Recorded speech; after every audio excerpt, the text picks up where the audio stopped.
I'm with Marai Kiele, who is an organizational evolution specialist and works in Germany and I think maybe beyond Germany sometimes.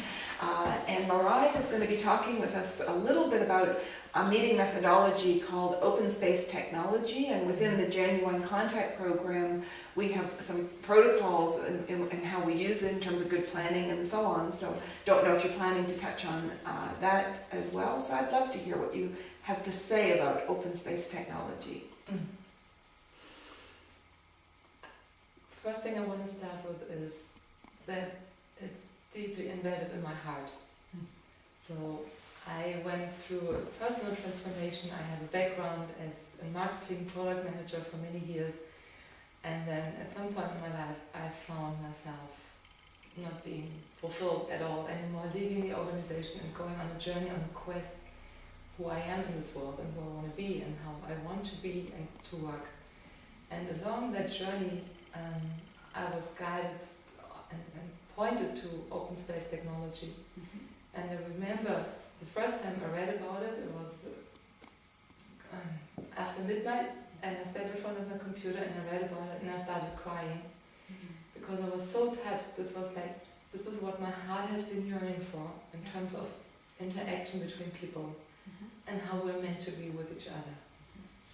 That freedom, that appreciation, that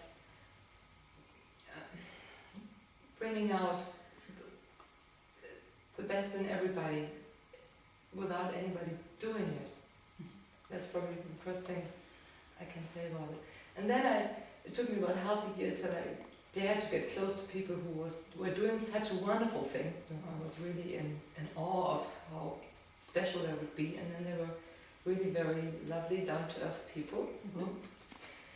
And I had my first open space technology meeting, and again was deeply moved and then dived into it, and that was before I had heard about genuine content.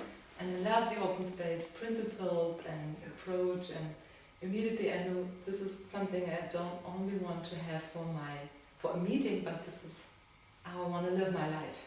Like really values helped me to find new values. Also I realized I'm not able yet because of my own personality. So I went on a journey how I can not only facilitate an open space meeting, but really be an open space person. And that took much longer than learning the principles. And with more and more experiences with open space, I realized there are differences in quality of conversation, and there are differences in what do we do with the probable fire and inspiration that is there in the moment, but how to take it further, right? Yeah. And then I heard about the Genuine Contact program and read an article by you. That was in 2003 or 2004. And I realized there's a way to do open space which is just kind of a one-time event character, which can be great if that is what someone wants. And then there's a different way to embed it in a longer-term process. And as I'm interested in longer-term processes and working with people on a really deep connecting level, I was fascinated by how to do that, and I learned about the genuine contact way of how to prepare it, how to, in the beginning, really take time to deeply dive into what is the purpose, and is this the right meeting at the right time, and what are the givens, so what is the space, and not to just say, oh, it's all open, and then, but no, what do we do with it? But really to say like we're in a room, and a room only exists because it has walls, otherwise it wouldn't be a room.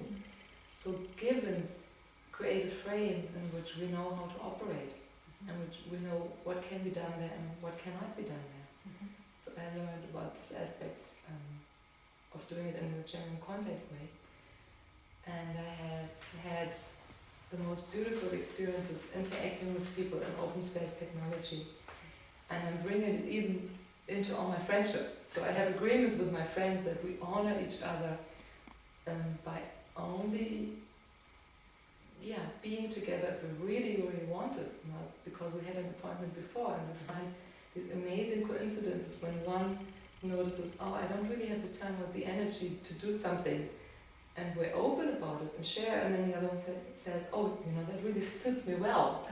And so I learned how with keeping to agreements or rules that we have set without again and again have open sharing would really be limiting what can be done together. Mm-hmm.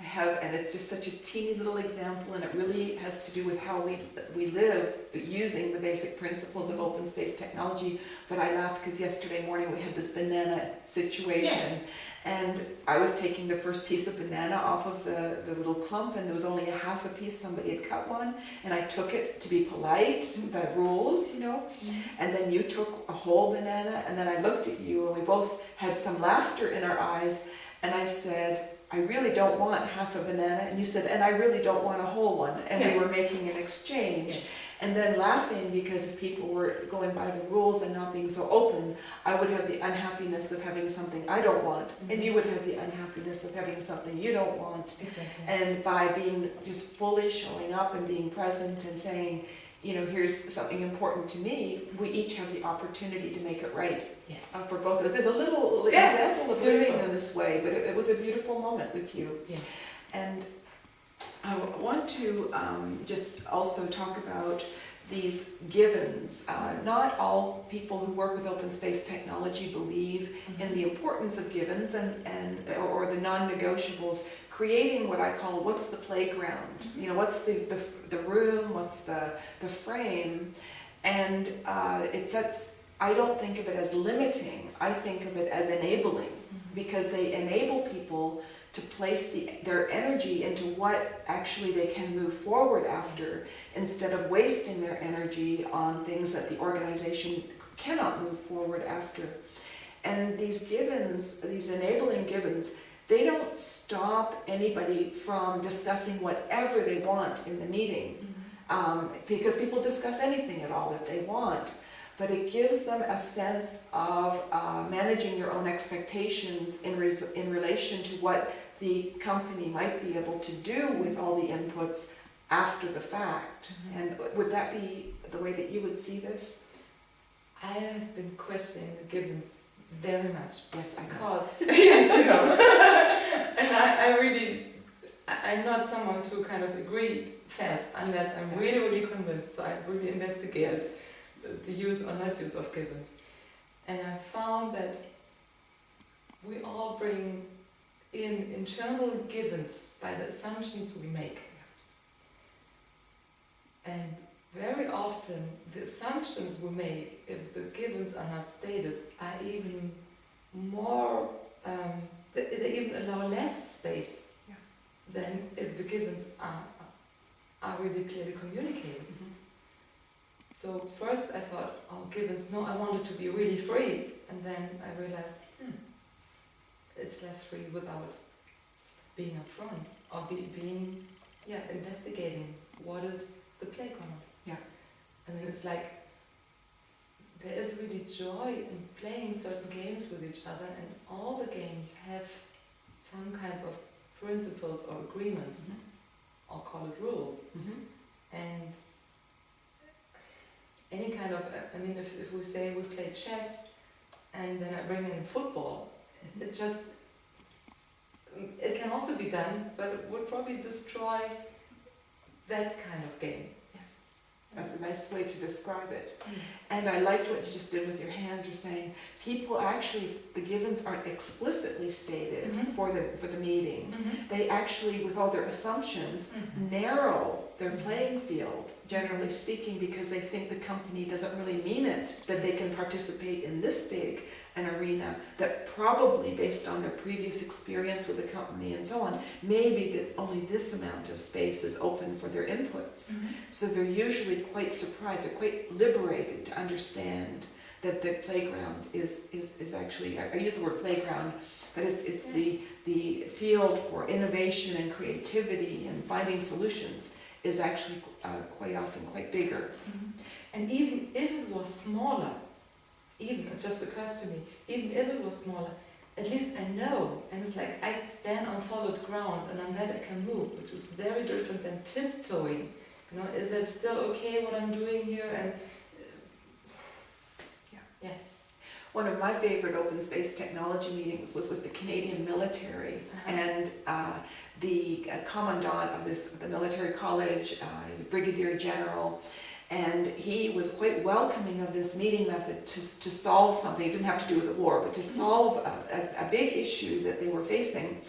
And one of his givens, I loved it, because he was making it very clear to all the other generals and so on that were coming that all their inputs and so on were welcome. And because he was in charge, he was saying, and democracy here for our process ends at 5 o'clock on Thursday. In other words, don't get the idea we're now operating in this way, and we wouldn't want the military or the police to operate in such open space all the time. They have to be able to handle immediate emergencies. But he was able to create the opening of a space within the military for us to come and facilitate an open space technology meeting. And he could do this because he knew he could create the frame, the givens around it. He felt very comfortable with this amount of space and saying clearly, whatever comes of it, he's the final decision maker. And by saying that so clearly, it's not going to be a democratic decision. By saying that so clearly, it did not stop the people from contributing. It in fact freed them to really contribute and know what it was they were facing. Yeah, so thank you, Marai. Thank you so much.